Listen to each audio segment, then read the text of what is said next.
Welcome to the Real Python Podcast. This is episode 36. Are you interested in learning more about natural language processing? Have you heard of sentiment analysis? This week on the show, Kyle Stratis returns to talk about his new article titled Use Sentiment Analysis with Python to Classify Movie Reviews. David Amos is also here, and all of us cover another batch of PyCoder's weekly articles and projects. Kyle discusses an article about distance metrics for machine learning. David shares a real Python article about Python signal processing and Fourier transforms with scipy.fft. We also cover several other articles and projects from the Python community, including simulating real-world processes in Python with SimPy, working with Microsoft Excel using Python and OpenPyXL, why running code during import is a bad idea, what I wish I knew as a junior dev, the Raspberry Pi 400 personal computer, and dynamic sky replacement in videos with SkyAR. This week's sponsor is Linode. Simplify your infrastructure and cut your cloud bills in half with Linode's Linux virtual machines. Try Linode today with $100 in free credit for Real Python listeners. Visit linode.com/realpython. All right, let's get started.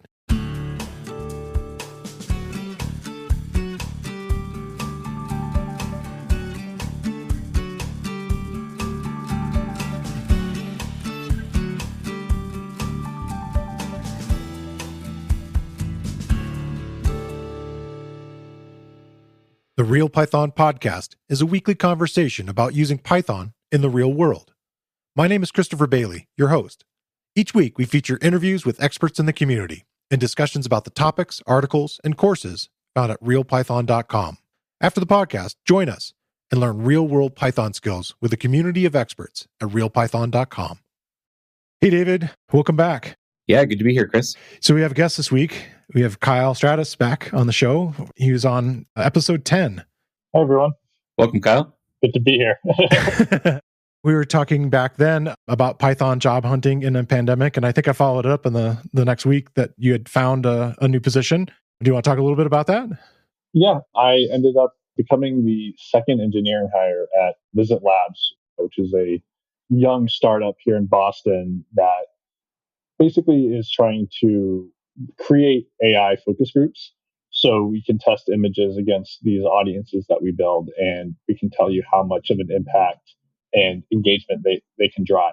We do a lot of work with larger e-commerce and consumer goods brands to help them optimize their images and tell them where people's eyes are being drawn to and which of their images out of their whole digital shelf look best and would perform the best. Cool. And the name again is Visit, V-I... V-I-Z-I-T, yeah. Awesome. Well, brought you on to talk about some articles, and partly why I wanted to have you on was to talk about your most recent article for Real Python. So it's called Use Sentiment Analysis with Python to Classify Movie Reviews. Yeah, it's a great little project, I think. It was a lot of fun for me to do. I'd say about 2/3 of it is really learning about what natural language processing is and what techniques are kind of wrapped up in that concept. Yeah. And how you use that along with machine learning tools to do things like understand what's being communicated in the text. So in this case, we're looking at how, whether some text has a positive or negative emotion and detecting that in movie reviews where there's usually some kind of obvious or maybe sometimes less obvious positive or negative sentiment towards what the reviewer is saying. That's a topic that I think has come up a few times on the show so far of people talking about getting into natural language processing. What are the tools that you're using in it? So with this article, we use primarily Spacey, which is a great NLP package that has a lot of features built in. Another major one that a lot of people use is in Python is the Natural Language Toolkit, or NLTK. That one's a bit more advanced. It gives you a lot more power, but it just takes a lot longer, I think, to get comfortable with it. Where Spacey has a really great, more, I guess, beginner-friendly interface. It doesn't require you to kind of tweak a bunch of knobs to get it working right. And so I chose Spacey. So it'd be a really good introduction to NLP without having to worry so much about the tooling. And it has built-in classifiers that you can train as well. So it has kind of the whole package all in one. So I chose that. I've used it before, and I really like it for that reason. It's really simple to use for anyone who's doesn't, you don't need a PhD in machine learning or anything like that for it. We go over kind of the tool itself, the concepts behind it, and then the last part's a project where you kind of build your own sentiment analyzer. And I step through all the parts of it, from getting your text corpus or your data set and ingesting it, doing the NLP techniques to it, training a model, and actually setting it up so that you can pass in any sort of text and get the sentiment out based on these movie reviews. And it kind of stops at a place that makes it really nice to take it to the next step. So you're left with something where you can build a web service around it. There's really a lot at the end. I provide a whole bunch of project suggestions that anyone reading it could really add on to this and use it to build out something that's much more than just the sentiment analysis part. It really acts like an engine to drive a whole bunch of different applications. Oh, cool. Have you been using Spacey before this? I've used it a little bit here and there, but not to the extent that I did this time around. So I spent a lot of time in the documents and just a lot of experimentation time to make sure that I was kind of taking the right path. I think this article is probably one of the longer ones I've written for real Python, if not the longest. And it took a lot of time, but it's one of my babies now. I really enjoyed doing it. I learned a lot. I thought I already knew a good bit about the field. I think it came out really well. There's a lot of editing that went on, and the editors that worked on it were awesome and really made it into something far beyond what it originally was when I first started it. Who was helping you out with that? Bartosz. I hope I'm pronouncing that right. Okay. Probably not. Yeah, it's Bartosz. Yeah. Yeah, I think it was his first or second technical review, and it was very in depth. We had a lot of back and forth about it, but I think it really brought it up to the next level. His work on it, and of course Joanna, usual great job on the didactic reviews. So, yeah, I think we've all had our reviews done by her. So she's just so great in cleaning it up and helping us put ourselves in the shoes of the reader more so than I know I can on my own. And that really helps make it a much more readable and I think engaging article. I haven't heard that term sentiment analyzer before. Yeah, it's actually a pretty common technique. It's used a lot in social analytics. So on Twitter, I think the Twitter API actually even provides a sentiment score for every tweet if you dig into the API at all. But a lot of people use it in finance. So there are tools that will mine stock ticker symbols, and they'll get the sentiment of tweets and any other posts or anything about that stock. And people will use that as part of their analysis of whether they want to buy or sell stock or do some kind of investment. They use tools like this to analyze the sentiment. It can also be used a lot for with movie reviews if you're wanting to get what the overall feeling of your movie reviews are. This is one way you could do it. So it's common enough that a lot of the tools you need to do that are built into Spacey, for example, with the classifiers and things like that. And they actually have a very short tutorial that is semi helpful, but I think ours I think this article goes into a lot more depth. But their documentation even has an example of building a sentiment analyzer. So I would say it's fairly common depending on what field you're working in. One of the places that I see this used that I really enjoy is with the Grammarly plugin for browsers. If you're filling out a text box as you're filling it out, if you've never used Grammarly before, it helps you correct grammar and spelling and things like that in your writing. But their browser plugin has the ability to help you, I guess, understand the tone of what you're writing. And so it'll tell you while you're writing it, this sounds, very neutral, or this sounds really mean or something, or wow, this sounds really optimistic or helpful. They have all these different tones that they call it, but that's kind of what's going on behind the scenes. There is some sort of sentiment analysis there. Yeah, that's a great point. I completely forgot about that. I use Grammarly, and I really like that feature of it. It works pretty well. I mean, especially because it uses multiple dimensions. That's a lot harder than this kind of more binary positive negative classification in this article. But yeah, you could definitely extend it to that and use kind of these same techniques to get something like that if you have enough data. True. Yeah.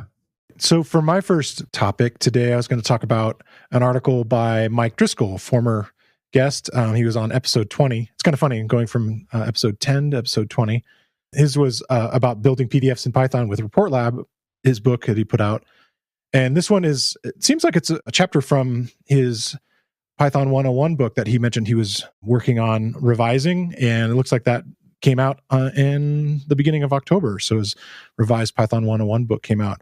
But the article is about OpenPyXL, and the subtitle of it is Working with Microsoft Excel Using Python.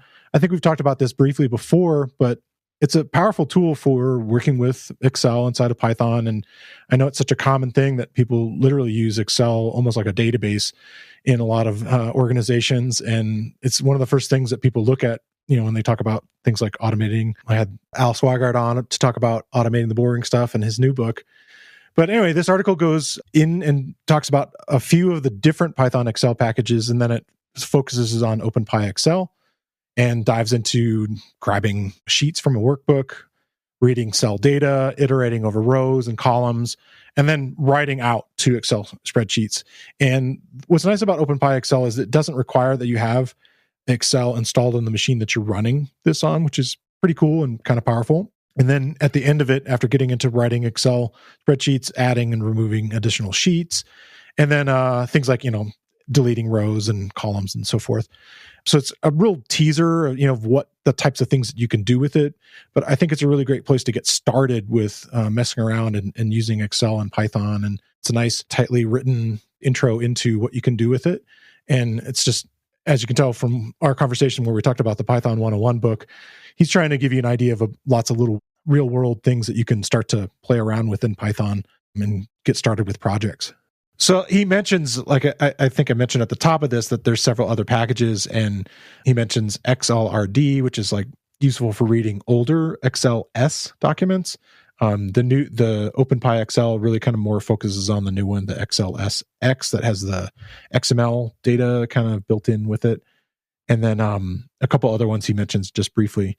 So, something else you can look at if you need it. But we have an article on Real Python about OpenPyXL, and recently it got turned into a video course, which I think was really great to kind of just get your feet wet. And if you're interested in kind of, again, combining Excel and Python, it's a good package to kind of get started. You can simply just pip install it, which is nice.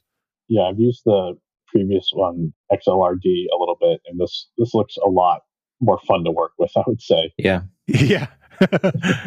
So what do you got first here, David? The first one I've got is called An Illustration of Why Running Code During Import is a Bad Idea and How It Happens Anyway. This is from Chris Siebenman.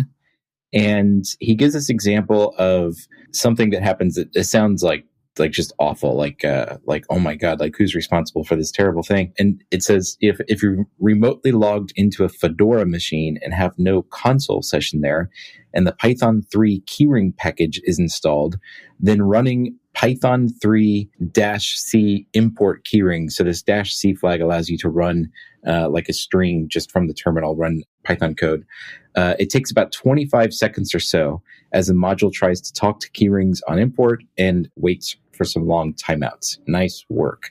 So yeah, the bad thing here being that, hey, you try to import a module and it literally takes 25 seconds for that module to import. Like this is just like killing the entire program. So he talks about, that there's sort of this general wisdom in Python programming that you shouldn't run code when your module is imported, or it should be like as minimal as possible, like non-invasive.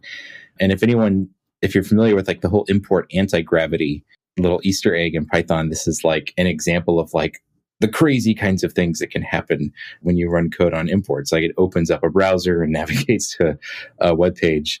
And if you're not familiar with it, you should go do it right now just to go see what that's all about. Right.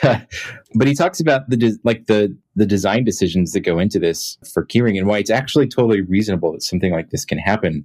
So without getting into like what this keyring thing is and everything, it's really not important.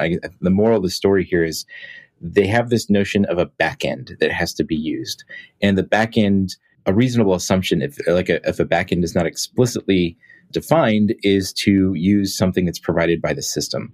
And in order to do that, it has to determine what backends are currently active on the system. And this is going to depend on the operating system, a whole bunch of things. So the decision was made, well, we're just going to do that when it gets imported, because that's sort of like when we need to know that when we need it. So usually it's going to find a backend very quickly, and on the order of just a few milliseconds, things are going to happen, and you're not even going to notice it. Or there may be just a very short delay. So it's sort of like in this worst case scenario that you get this 25-second import delay.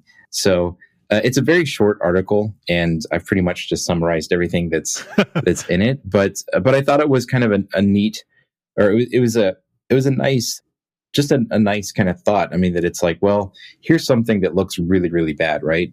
But there were actually reasonable decisions made that led to this like bad looking thing happening. And so on the one hand, I think it's sort of like it's a lesson into like how reasonable decisions can still have, I guess, poor user experience down the line if sort of those worst case scenarios get hit. But also that when something like that happens, you shouldn't just immediately assume that like whoever wrote this was, an imbecile, and like, that, okay, they actually made reasonable decisions, and it's just you're running into this sort of extreme case. So I thought it was an interesting little article. Okay, so this is literally talking about all the different types of keyrings that are out there.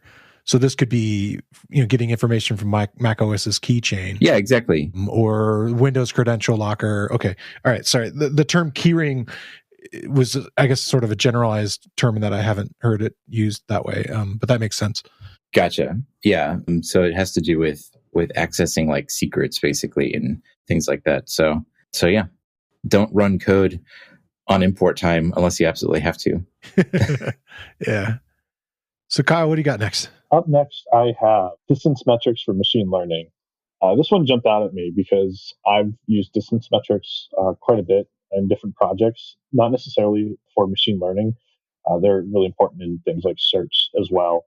And so this is a great kind of introduction to the different distance metrics. I really liked the kind of the illustrations that come with each section that really demonstrate Manhattan distance versus Euclidean distance, and things like that, which I think it's great. It comes with the map of Manhattan to show you what the difference is, and it's really important in a lot of fields. And so it tells you why it's important, and then it goes over a couple of different distance metrics. So Euclidean and Manhattan, like I said, and then also Minkowski and Hamming distance, and even better, each distance is paired with not only the mathematical description, but also some code that you can use in there as a recipe so that you can use it in your code wherever you might need it. I've actually used Hamming distance in the past, and it would have been a lot easier had I had these recipes in front of me. I used it as a part of a sort of hack together reverse image search for when I worked on NASDAQ, the meme stock exchange. We had to do a reverse image search against the memes that we had in our database. And so we used the Hamming distance to figure out the similarity between the images we were searching and do a kind of a fuzzy match, since memes kind of change, but there are more constant features that stay the same. Very hacky way to do it, but for an MVP product, it worked surprisingly well. We had a lot of good, not too many false positives, and yeah, so these distance metrics are super useful, and it's a very quick read and a lot of good examples and recipes to use in your own code. So in that case of using the memes and kind of comparing them, if let's say it's like a 4-panel kind of thing, if as long as the first 3 panels were similar and the fourth one was like changed slightly to kind of modify the meme, that's where the calculation would give you like high percentages. Yeah, it was. So what happened with the Hamming distance, what we would do is we would calculate, we would take the image in bytes basically, and then calculate the Hamming distance from byte to byte. And so we would have some kind of cutoff, and whatever was beyond that cutoff, we would count as not a match, and whatever was within that threshold would come through. And I think just because for speed's sake, we just picked like the top performing one, or the first one we found. Okay. Yeah, I liked this article a lot because I think it highlights too how this is one of the things that if you take a college algebra class or something at one point, or if, when else would it come up? Maybe in like a pre-calculus, and then you're going to use it all the time. This notion of Euclidean distance, you're going to use it all the time if you ever had to take like a calculus 3 class or anything like that, or linear algebra in school. And I think that there's a sense when you sort of learn these things that these only apply to you think of the term distance and it's like, well, I'm measuring the distance between two physical points in space. And there's a sense that if I'm not doing anything then none of this stuff really applies. And it turns out that these kinds of the idea of measuring distance is so applicable to just so many different things. And it sort of lies at the foundation of these categorization techniques in machine learning, how similar are two things, right? So you take your data and you have some sort of vector representation of that, and you want to know, are two of these things similar? Well, if the distance, quote unquote, between those two things is very small, then they whatever small means in your problem, then then we can say those two things are the same, or they're similar enough to be labeled with the same kind of category. So it's just fun to see that these very sort of basic notions come up in what might be surprising ways to some folks.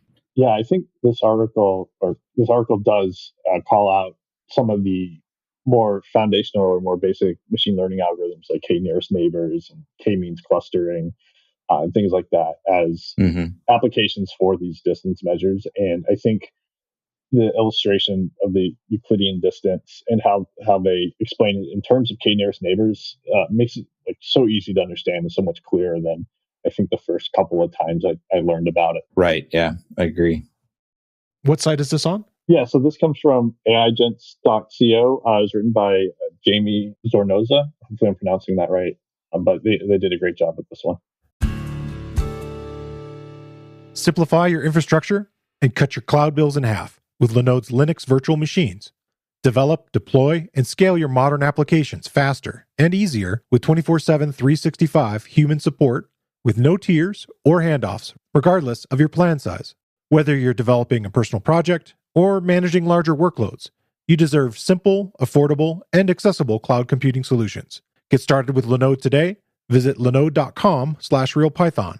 That's Linode, spelled linode.com/realpython. Click on the Create Free Account button and get $100 in free credit. Try Linode now. All right, so my next one is talking about what I wish I knew as a junior dev. Lessons learned after 11 years of coding is the sort of subtitle for it. It's by Endy, E-N-D-Y, Austin. And it's sort of like an article that sounds like he's been working on for a while, kind of gone through a variety of iterations, but he says that initially wrote the list as lessons for beginners and junior developers on Reddit, and then it kind of blew up. So it starts off talking about how all tutorials are not created equal. And I can agree with this, having tried to learn so many different subjects across time. In the article, it talks about learning Java initially and someone saying, hey, you really should check out this book, Head First Java. It's the one that everybody should learn from. But they had a really hard time with it. And so they said, I did much better with video tutorials with a particular creator, and other people poo-pooed that. And it's it doesn't really matter as long as you're, getting these sort of resources. For some people, we've covered this multiple times on the podcast. Some people really want to read source code, and other people really love video tutorials, and other people, just love regular articles and so forth, or books. So there's no set way, and you're just going to have to find out what works for you. For me, video courses have worked really, really well as far as getting through things. It takes me a while. And then certain subjects that I want to dive in deeper into, like Django or something like that, books have been my best useful thing here. So I don't know if you guys have similar examples. Yeah, I honestly am more of a reading person. Even when I try to start a new language or something like that, I actually prefer physical dead tree books over anything else, because I can write on the margins and take notes, highlights, and things like that. And so reading is really useful for me. And I'm also very visual.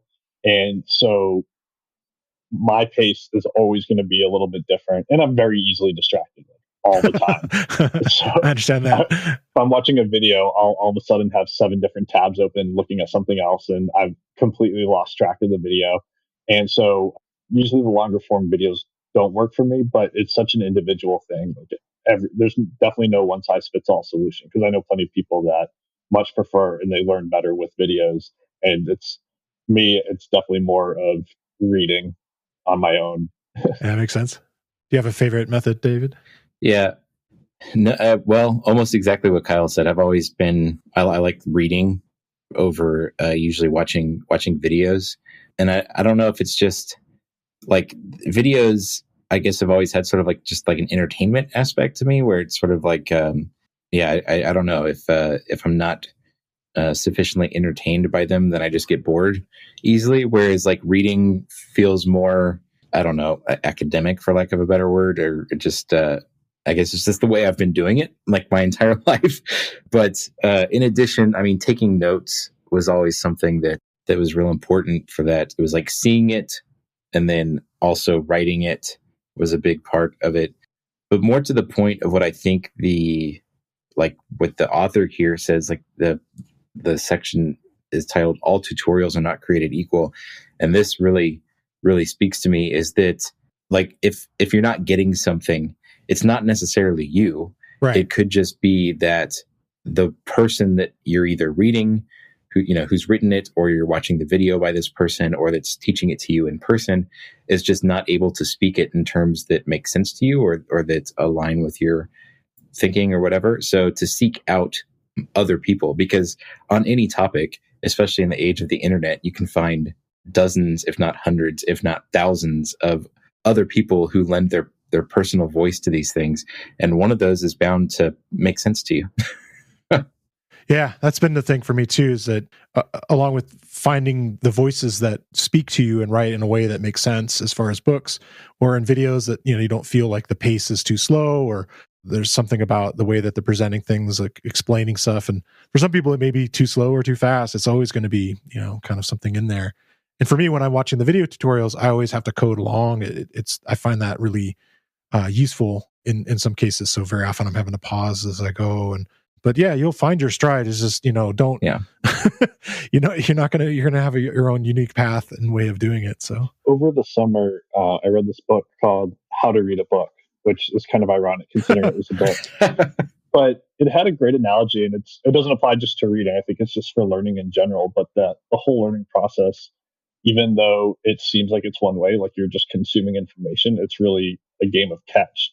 You're getting what the author or the person recording the video is telling you, but you're also kind of giving it back by taking your notes, because I know plenty of people do a video and trying to apply what they're saying. And there's kind of this back and forth or conversation that happens. It's just, you're just separated by time.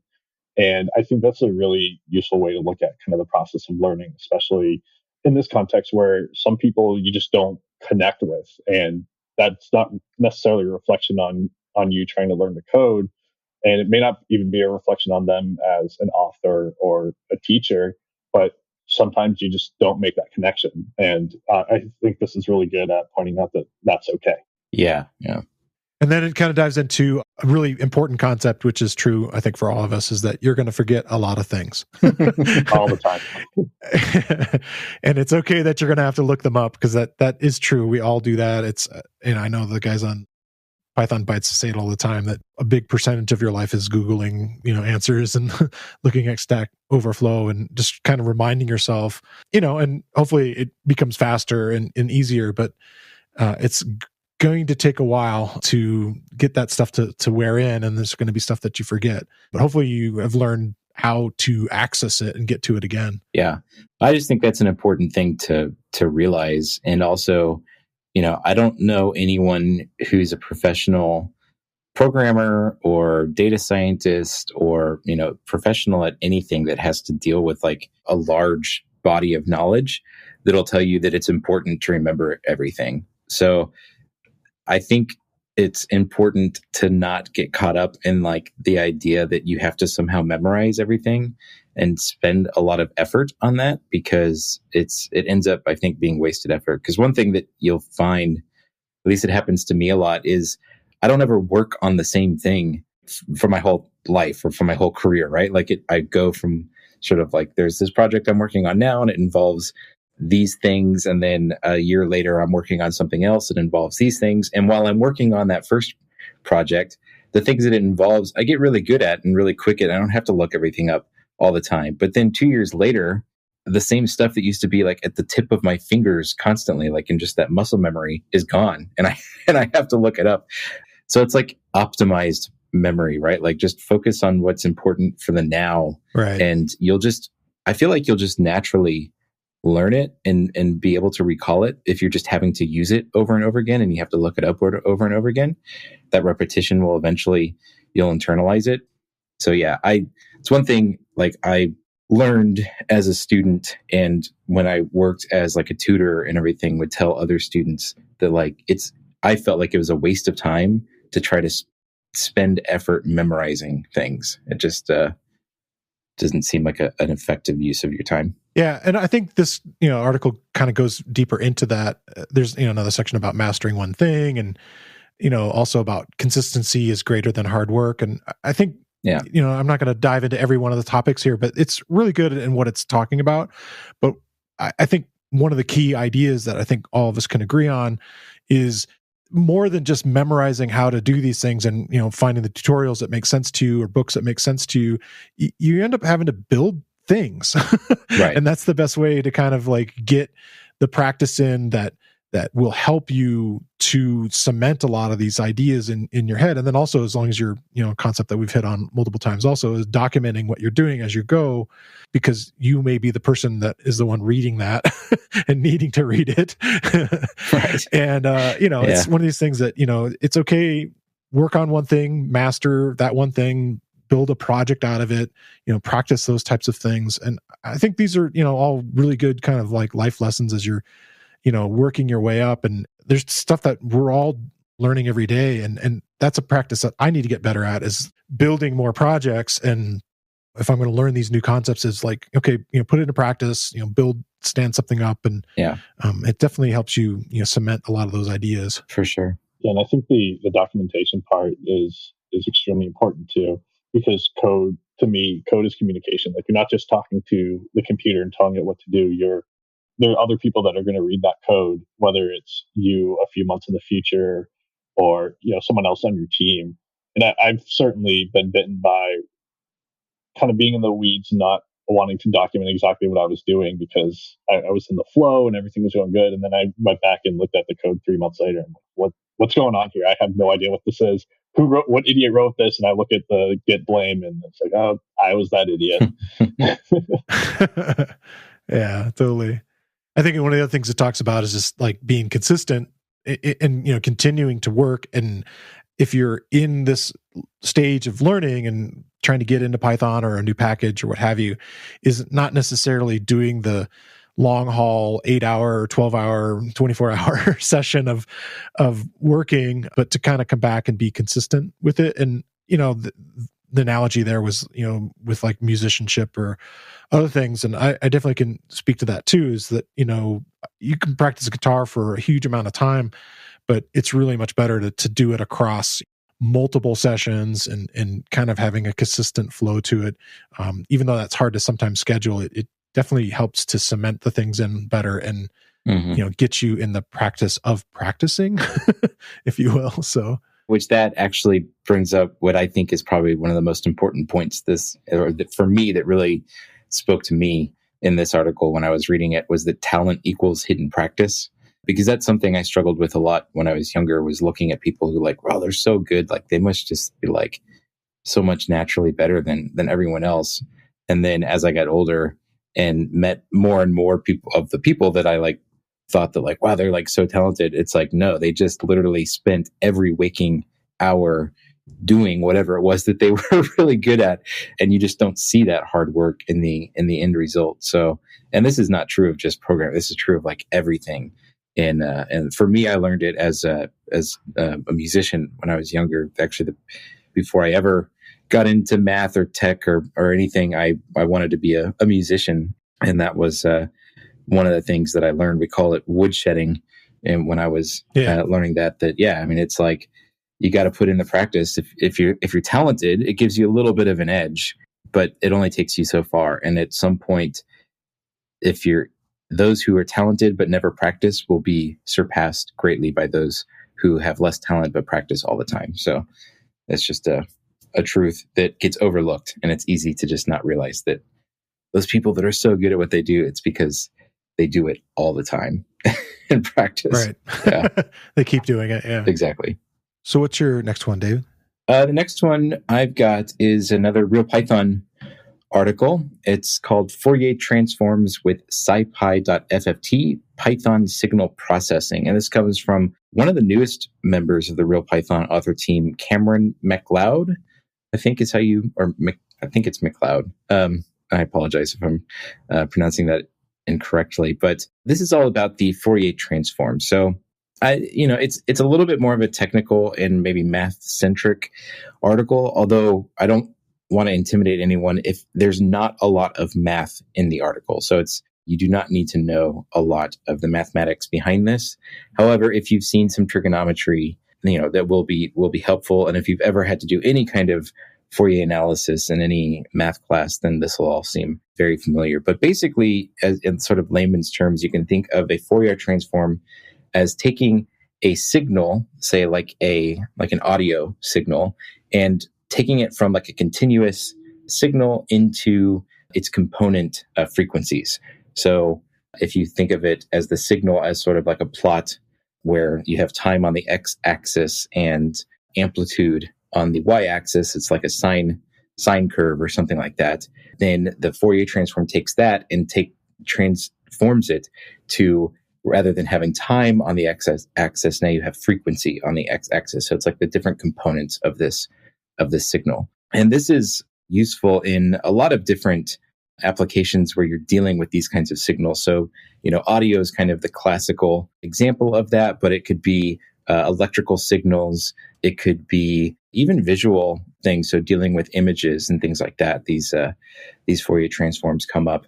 There's even sort of more exotic applications and things like finance and things like that. But the classical example that's used in this article is with an audio signal. So basically, it walks you through how you use this FFT module in SimPy, which is the fast Fourier transform. It does something like this is also available in the NumPy package. So it does a brief comparison of those two, very, very brief. The article mainly focuses on SimPy,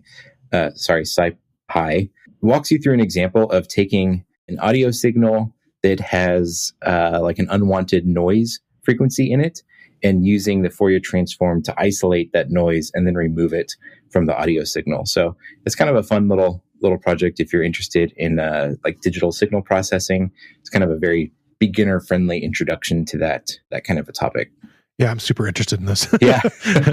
I've wanted to get into sound processing for a long time and looked at some different packages, and this looks like a great way to at least get into the analysis of it and then dive a little deeper. And I used to teach digital audio, so I was familiar with the Nyquist frequency. I'm seeing these things kind of pop out of there, talking about, how audio is sampled and the sample rate and what that means for frequency response. And so, yeah, it's just like a neat kind of a introduction to all of that. Yeah. It's also one of the few places in programming that complex numbers come up like kind of naturally, and you start to appreciate that Python's built-in support for complex numbers. So that doesn't really get into a lot in this article, but it is complex numbers come up a lot with Fourier transforms, and a lot of languages don't have a built-in support. You don't have to import anything or anything like that. You just can create complex numbers on the fly with Python, which is a nice little feature. Yeah, this is bringing me back to my days in auditory neuroscience. We did a lot of this sort of stuff, but we had the misfortune of having to use MATLAB on a computer that wasn't allowed on the internet. So analyzing and diagnosing these signals was a lot more painful. It really reminds me of how lucky I am to be working in Python now. Yeah.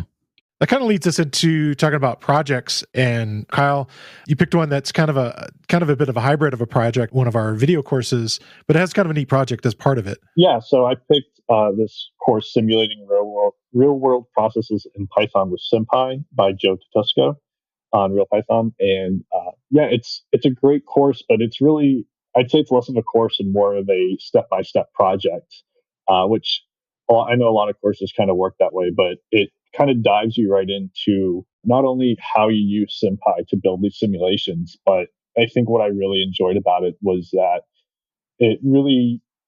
Joe does a really good job of helping break down the original problem. So for this project, you're building a simulation of a movie theater and using it to vary the number of servers and ushers and cashiers to try to optimize wait times without over hiring for this theater manager.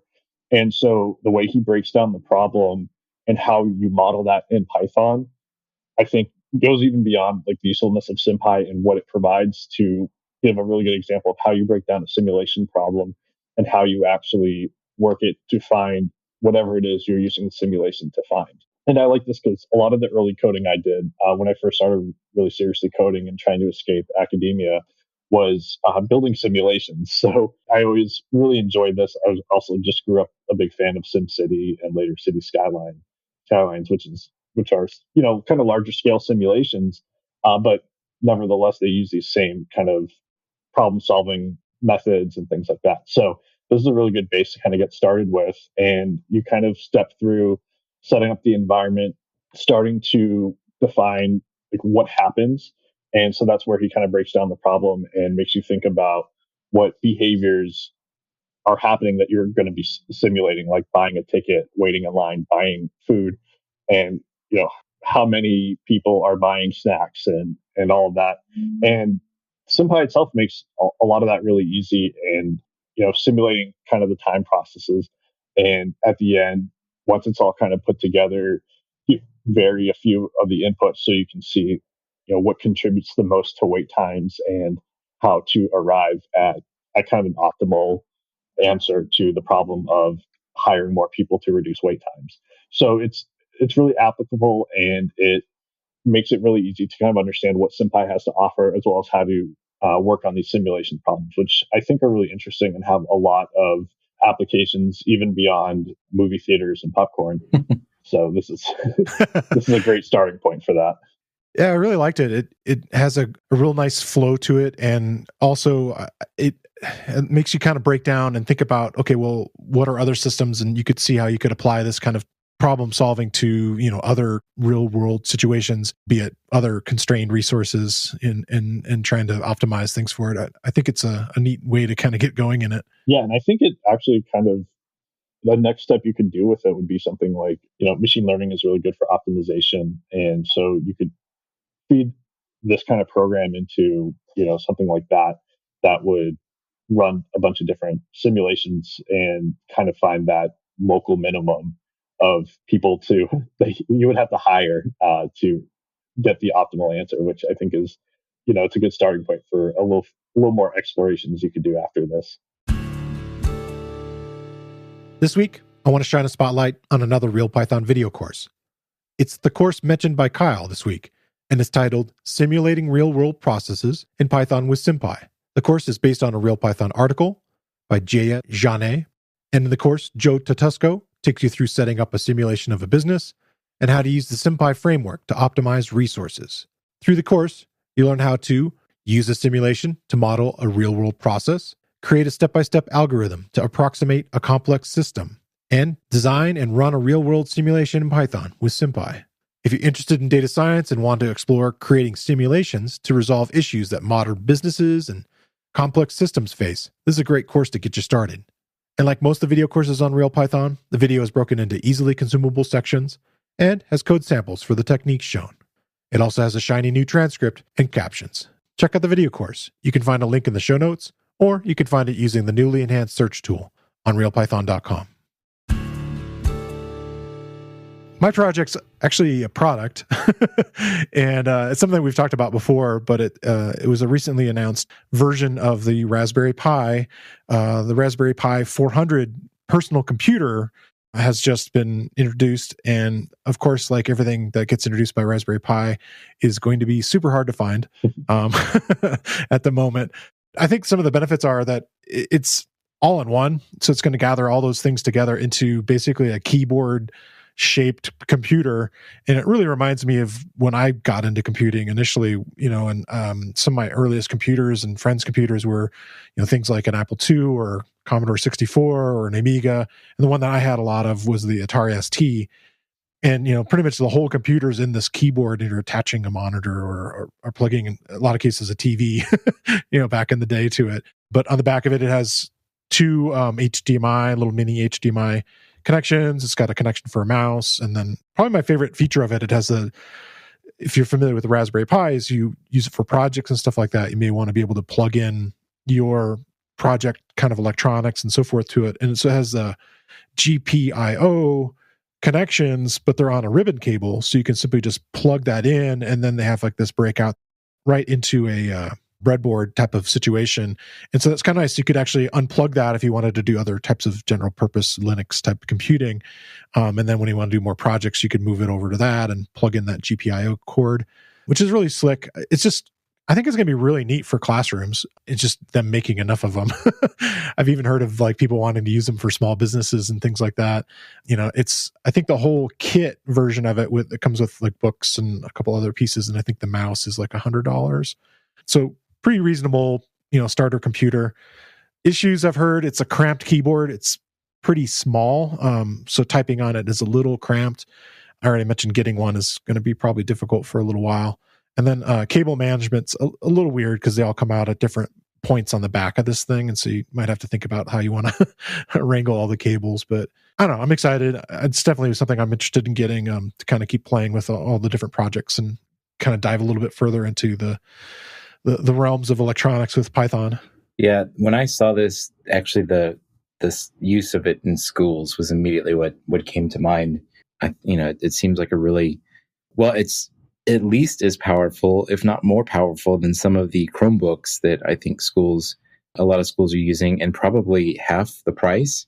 So it's definitely an interesting option for education. And then I guess, for like elementary school, having a cramped keyboard maybe isn't that big of a deal, right? Because you've got small hands using it. So not for kids. Yeah. I was just going to say, for me, the Raspberry Pis are always aspirational in that I'll buy them and have projects for them and never get around to it. I have, I think, 3 that I did end up using. That's been just listening to some ham radio frequencies and logging contacts. And I haven't even looked at it for like a year and a half. It's just sitting there receiving digital radio signals. I have another one that's still in the box. So I've been drooling over this, and I'm trying to control myself because I know I'll never get around to doing anything cool with it. Yeah, I've done a little bit with mine, a few different electronic projects, things with it. I did get kind of Linux going on it, and I did set up VS Code on it, and I did kind of the remote coding thing with it. That was kind of fun. And then I've totally set it up as a video game, like, retro arcade kind of thing. Naturally. And I thought this might be a nicer package for that. Yeah. Yeah, the video game one is something I kind of want to play with in the future. I have one that's running, mine is going blank. I think it's called Home Assistant, but if I get right. Oh, okay. Yeah. There's a package for that. Yeah. So we got, some like smart dimmer switches and like the smart thermostat and stuff in our house. And I used like some of the apps that kind of come with these things, and they're all like very limited, and you end up, because we were, trying to do this like in a cost-effective manner. So we were sort of mixing and matching different manufacturers and things like that. And so I found that I had like 5 different apps that I had to like go to like turn things on or off, whatever. And I discovered this open source Home Assistant that you can run on a Raspberry Pi that just is like just turn it into a little server that you can create your own little interface for, and just have that single app then to sort of interface with all those different things. So that's kind of my primary use of the Raspberry Pi. But I found that they almost turn into like the whole like developer joke with domain names. because they're so inexpensive that it's kind of like, how many Raspberry Pis do you have laying around that are unused?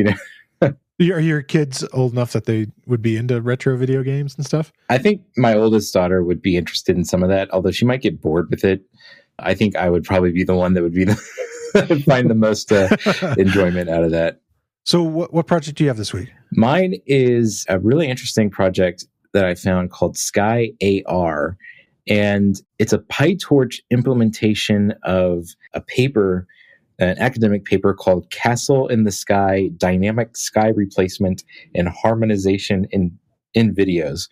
So I didn't read the paper, but I just looked at what they've got here. So what they're doing is real-time replacement of the sky in a video. So if you have a video of like a landscape, then this PyTorch model can replace the sky with, I guess, anything you want. They've got some examples of like this field that they've got, like in the background, there's some sort of building, like a hotel maybe, and like trees on the back on the horizon, but otherwise kind of like an idyllic field that they're standing in. And they've taken this, beautiful blue sky with some clouds and converted it to kind of an ominous looking sky with like this giant floating island with a big castle in it. There's another one where I guess they were like driving in a car out in the desert, and they've taken that and replaced it with like this alien mothership like hovering over in the District 9. It's pretty cool. And then one that I also thought was really cool, they've got on here is this super moon on Ann Arbor. So it's back to this field, but they're like tilting the camera in all sorts of strange angles and showing how the replacement can, like, in real time work with like the movement of the camera and everything. So it's a really cool project. They've got a Google Colab that you can check out as well, and it does have some limitations that they talk about, but it would be fun to play around with this a little bit. And if you're into, I don't know, making your own sci-fi films or something, you can, here's a free tool to to get some cool effects or something. Yeah, it's a good place to start. Kind of going back to our video and movie work with Python. So that's nice. Yeah. All right. Just as kind of a side note, this isn't necessarily purely Python related, but kind of research related. Kyle, do you want to talk a little bit about the talk that you did earlier today? Oh, sure. Yeah, I'd love to. Yeah, I did my first live stream ever today, and I did it on Roam Research, which is they call it a tool for network thought. It's in a way a note-taking tool, but it basically turns everything you write down into a graph. Your whole knowledge base kind of becomes a graph that's very easily linked at the level of individual bullet points. And so I use it very heavily for all my note-taking, for my writing, for pretty much everything at this point. I've been using it since April. I developed a few systems that kind of help me, as someone who's very easily distracted, as I mentioned earlier, try to keep track of all these things. And so, and all these different projects I want to do, things I want to write, and the information I write down. I always have trouble remembering things that I read and watch and listen to. And so I created this kind of idea factory, I like to call it, which basically is a set of pages within Roam that are built using different queries and Kanban boards, basically, that keep track of all these notes that I take.